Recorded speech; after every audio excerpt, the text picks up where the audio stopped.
So guys, দেখতে পাচ্ছ আমি মাংস কাটছি আগেই। আর আজকে হচ্ছে আমাদের বাড়ির সামনেই ভাবছি দোকান দিয়ে দেবো বিরিয়ানির।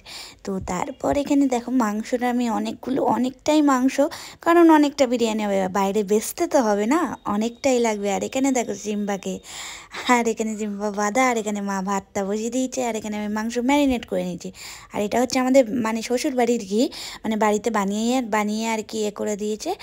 আর এখানে দেখো মাংস কষাটাও হয়ে গেছে বিরিয়ানির। আর এখানে একটু অল্প হচ্ছে বিরিয়ানিতেও যাবে আর অল্প কষাও থাকবে, কারণ দোকানে একটু কষাও পাওয়া যায়, মানে চাপ পাওয়া যায় আমি কষা বিক্রি করবো আলাদাই একটা।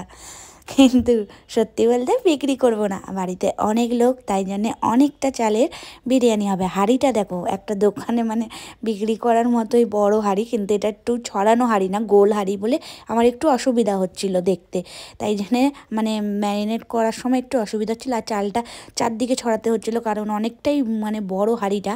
আর এখানে হচ্ছে আমি ম্যারিনেট করে নিচ্ছি। আর আমার এই বিরিয়ানিটা হচ্ছে আমাদের বাড়ির সবারই ভালো লাগে, আর আমার নিজেরও খুবই ভালো লাগে খেতে। আর এখানে অল্প একটু খোয়া ক্ষীর ছিল, সেটাই দিয়ে দিলাম। আর লাস্টে তো খোয়া ক্ষীর অল্প ছিল বলে আর একটু আমুল দুধও দিয়ে দিয়েছিলাম। আর এখানে দেখো আমুল দুধের এই রেসিপিটা কিন্তু আমার বান্ধবী বলেছে, আমুল দুধ দিলে নাকি বেশ ভালো টেস্ট হয়, বা খোয়া ক্ষীর দিলে। তাই জন্য আমি এখন করে দিই, বেশ ভালোই টেস্ট আসে, পুরো দোকানের মতোই লাগে। আর দেখতে তো অসাধারণ হয়েছিল।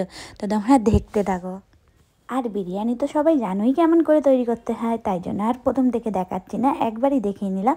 আর লেয়ার বাই তো সব দিতেই হয়। আর এটাতে খালি আমি আলু আর মাংস ইউজ করেছি, ডিমটা ইউজ করিনি। ডিম অনেকে খায় না, অনেকে খায়, তাই জন্য ভাবলাম থাক, মাংস হচ্ছে পেট গরম হয়ে যাবে বেশি, তার থেকে ডিমের দরকার নেই, ডিম ছাড়াই আলু আর চিকেন দিয়ে বিরিয়ানি খেয়ে নেবো। আর কালারটা দেখো দারুণ এসছে। আর আলুটা না এতটাই মা সেদ্ধ করে ফেলেছে, কি বলবো, দুটো আলু তো পুরো অলরেডি ভেঙেই গেছে। আর এই আলুর পর এই হচ্ছে একটু এই মশলাটা খুবই ভালো, এভারেস্টের এই মশলাটা আমার তো খুবই দারুণ লাগে, আর গোটা গোটাও থাকে। সানরাইসের থেকে এই এভারেস্টের এই মশলাটা কেউ ইউজ করেছে থেকে তো কমেন্ট করো, এটা খুবই দারুণ লাগে। তারপর দেখো আমার লেয়ার কিন্তু অলরেডি অনেকটাই কমপ্লিট হয়ে গেছে, আর এখানে আরেকটুখানি বাকি। আর এখানে কিন্তু সবাই দেখছে, কিন্তু আমি ওই ভিডিওটা করিনি, মানে অনেকে বসেছিলে আমি এই বিরিয়ানিটা যখন মানে রেডি করছি। আর এখানে হচ্ছে কি আমার বোন হচ্ছে ক্যামেরাটা ধরে দিয়েছে, আমি বলে একটু ধরে দে, নাহলে আমি কী করে করবো এক হাতে, তাই ও একটু হেল্প করে দিয়েছে আমার। আর এখানে আমি সবই রেডি হয়ে গেছে, মা খালি ভাতটা করে দিয়েছিল ভাগ্যিস, নাহলে আমার আরও লেট হয়ে যেত। তা বিরিয়ানি জলদি জলদি বসিয়ে আমরা খেতে শুরু করে দেবো। খুবই খিদে পেয়ে গেছে আমার বিরিয়ানি রেডি করতে করতে, কি বলবো। বিরিয়ানি কিন্তু সবাই পছন্দ করে না, আমি কিন্তু খুব করি, আর আমার বোনেরাও খুব করে, তাই জন্যই ভাবলাম কি আজকে বিরিয়ানিই হোক, সবাই যখন পছন্দ করি। আর তোমাদের কেমন লাগছে ভিডিওগুলো আমার কমেন্ট করে জানিও। আর তোমরা যদি আমার এই ডেলি মিনি ব্লগ চাও, তো আমি রোজই দেওয়ার চেষ্টা করব, চেষ্টা না আমি রোজই দেবো। আর আমার চ্যানেলটা এই ইউটিউব চ্যানেলেই তোমরা এই মিনি ব্লগটাও দেখতে পেয়ে যাবে। আর এরকম যদি তোমরা বড় ব্লগ চাও, আমি ওই চ্যানেলেই আপলোড করে দেবো। তোমরা যারা ফেসবুক থেকে দেখছো, ফেসবুকে ফলো করে নিও, আর যারা ইউটিউব থেকে দেখছো তারা কিন্তু সাবস্ক্রাইব করে নিও।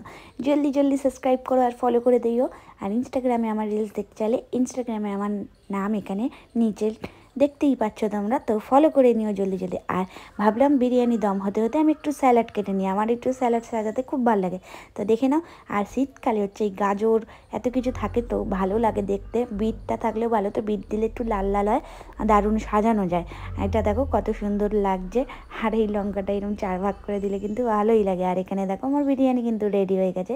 বিরিয়ানি তো রেডি, চলো এবার বাইরে বিক্রি করি, মানে বাইরে না, ঘরে। তো সবাই আমরা খাওয়া স্টার্ট করে দিয়েছি। আর এখানে কিন্তু দুজন চলে যাবে বিকালে, দুজন না 4জন চলে যাবে, দুজন আরও আসবে। তো এই দেখো রাত্রি হয়ে গেছে, তো এরা দুজন চলেও এসছে। তা এদের সাথে পরে নেক্সট ভিডিওতে দেখা হচ্ছে তোমাদের সাথে, তো চলো টাটা।